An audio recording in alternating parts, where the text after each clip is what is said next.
All right, Auburn captain Elijah McAllister joins us each week, courtesy of CraneWorks. The big guy reminds you to check out that big dog for CraneWorks and RentalWorks. He's on the JohnstonRVCenter.com hotline. Welcome in, Elijah. How are you today? Doing well. How you doing? Doing great, thank you. I know when you play for a traditional SEC program, you do not play for moral victories, and I'm not trying to give you one for Saturday, but I will say a lot of Auburn fans looked at that and said, when you play toe-to-toe with the number one team in the nation in Hugh Freeze's first season, you feel really good about the way this team played. Did it feel the same in the locker room, even in a loss? Yeah, I mean, like Coach talked about before the game, he wanted us to fight, and we were going to fight for 60 minutes, and we felt good about doing that, and we felt like we did that for 60 minutes. And obviously, the result wasn't what we wanted, but we felt like our play matched up for the most part what we wanted to do, and how we wanted to represent ourselves in the university out there on that field and playing in front of the best fans. The result just wasn't, didn't end up going our way, but it's something to build on, although it wasn't a win. So you saw this team last year when you were at Vanderbilt, and I don't know, watching Georgia, they look a lot different. I mean, they got after you guys last year 55-0, different situation, different atmosphere, all that kind of stuff. How different is this Georgia team in 23 to last year's national championship 22 team?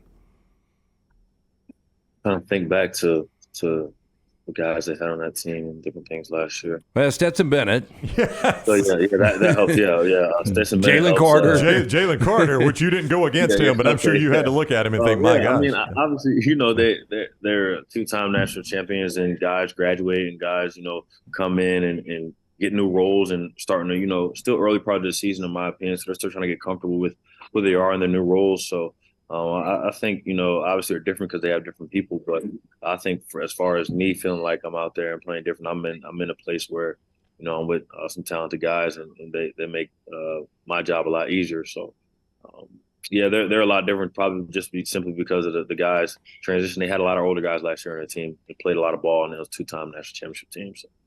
Has this defense gotten better since Cal? That was a great defensive effort out there in Berkeley, and now you challenged against Georgia. How has the defense gotten a little bit better, if you think it has? Yeah, I mean, we continue to improve every single week. We've gotten better just continuing to play together, and, stopping the run is always our big focus. And honestly, truthfully, we feel like we can play better as a defense and play better to help this team win more games going on in the future. So we feel like we're playing well. We're playing at a good level.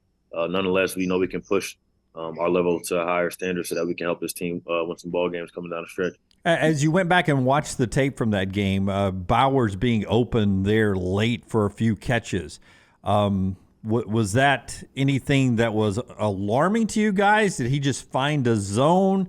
How was that scheme? Just walk us through those few big plays late. Was that just a great effort by him? Talk about those few plays late in that game. Yeah, I mean, Coach Roberts had a great plan for us to, continue to stop, their top plays and their top guys, and that's what we kind of did throughout the whole game. I think, obviously Brock Bowers was a great player, so he's going to make some plays throughout the course of the game. Nonetheless, we had great plans, and it was something that we just didn't execute as a defense, and just as we got, to the fourth quarter, we didn't execute at a higher level like we did throughout the earlier part of the game. So it was nothing that, we don't know that we can fix, and it's something that's fixable that we can go in next week. Obviously not this week, but next week moving forward. But obviously, Brock Bowers is a great player. He's going to make some plays, and then Coach Roberts had us set up in the right things. We just didn't execute coming down the stretch. This is admittedly going to be a strange question, and we've asked you some strange ones, so I will warn you first. Elijah McAllister is with us, and he comes to us each week courtesy of CraneWorks. The big guy says, don't forget to check out that big dog for CraneWorks and RentalWorks. If God designed a player specifically to be able to successfully guard Brock Bowers, can you give me what that player looks like? I need like his size, his weight, what he runs the 40 in, his build. Yeah. Can you give me that guy?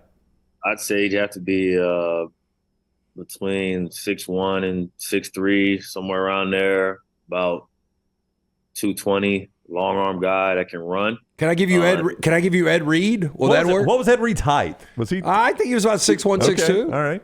Yeah, Ed Reed probably would be able to cover anybody, I think, to ever play football. But he'd have to be a really long arm guy and have to have some great athleticism, but also be like physical. He had to be a tough dude, probably from somewhere down south.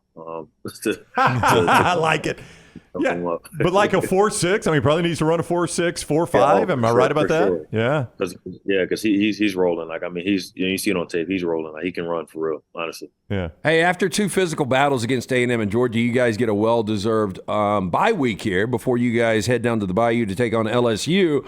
On a bye week, what do you typically do? Do you lay around in pajamas and watch football all day? Like, the three of us don't get off our couches. I mean, we watch from 11 a.m. till last game goes off, whether it's 1 or 2 in the morning. What will you do this weekend? Yeah, so as far as practice, it's really like technique based. So like it's coming down to the simple technique based. Not a lot of team reps to really try to get the young guys acclimated to getting more reps so they get prepared to help us out throughout the stretch of the season. And then outside of the facility, I'm honestly just icing up and making sure my body's right and getting off my feet because I'm an older guy, so I know I need the rest to continue to be prepared for this next back half stretch of the season. So it's really just getting off my feet. Just chilling with my friends, probably playing a video game, watching some games, obviously on Saturday and Sunday because I'll actually be able to watch it because we don't have one. So, you're an older guy. How old are you? 23. Yeah. 23. Yeah. Older than what? Do you use Icy Hot like me? I mean, me and Shaq, we use that Icy Hot. Do you use that too, like us older guys? 100%. Yeah, we got a couple, 5th, 6th year guys on our team. We kind of got this little group of going, right before practice. We make sure the Icy Hot's on our knees and our ankles and make sure we're ready so we can have the best practice possible. Because without it, I don't know what we'd be able to do. Do you find yourself ready for dinner at 5 o'clock like me? I mean, at 5 o'clock, you're ready to eat? Yeah, and it's funny because some of the younger guys, they're like, man, I'll just go get some McDonald's at 10, 11 p.m. I'm like, man, I'm probably asleep by then, honestly. Yeah. Do you call it the Facebook and TikTok? Do you like I do? It's honestly funny that you guys say this because I like try to keep up with the different songs and different things that the younger guys on the team have, and like I try my hardest, but I don't know. I tell them like, can you make a TikTok for me? Can you help me do this on Instagram? Well, this is probably the wrong question to ask next then. Laura wants to know if you'll go to the Auburn Rodeo. It is this weekend. Famous concert down there. Yeah, I heard about it. I'm still trying to figure out how many of my teammates are going, and I guess I'll try to tag along with a couple of them. But I definitely have heard about it. It's a fun event, and actually happy that it lands on our bye week so that some guys can go enjoy it. I'm unsure yet. I got to see how many of my teammates are going to see if we can get out there. Zach Bryan's one of my favorite artists. He's headlining it, and I was gonna sneak in, and then some friends of mine who are in school there said, Jim, you'll be the oldest person in the pasture by 15 years, maybe. Don't go. Like sometimes you can just blend in at concerts and stuff. I'm told rodeo is not that. Yeah, not that. It's funny, we don't have any rodeos in New Jersey, so it'll be my first, or really like anything like that in New Jersey. So it'll be my first kind of concert kind of deal like that, and it'll be good. He keeps talking about old. Do you know who the oldest player in college football is right now? And I think this is right. I could be wrong with transfer portal and COVID years and everything. You have any idea? Just guess an age. I have no idea. I'll probably somebody who played baseball before and came back. Maybe it's probably 32, 33. 34 years old. Virginia's got a kicker. Oh, man. How's he doing? He's kicking well? Well, Virginia doesn't score much. Yeah, they don't score. They don't win, so it doesn't matter. He hasn't been used yet. But he did go serve in our military, so it's a cool story. But, 34 years old back on campus, man, that would be interesting. A lot different. He still has the tags on him. They can return him if they don't use him by the midseason.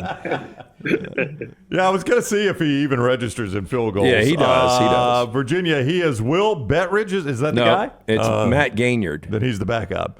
He's not even a starter at that age. He's the backup. Well, their starter is 5 of 6 field goals. He's best player on the team. Best player on the team right now for them. Elijah, get some good rest this weekend. We appreciate the time. We'll talk to you next week as you get ready for LSU. Thank you, my man. Thank you very much. Appreciate y'all. All right, buddy. Thank you. Elijah McAllister. Always fun talking to him each week with us, courtesy of CraneWorks, the big guy there. He and Tyler Booker both say, check out the big dog for CraneWorks and RentalWorks. Like all our guests, he's on the Johnston RVCenter.com hotline.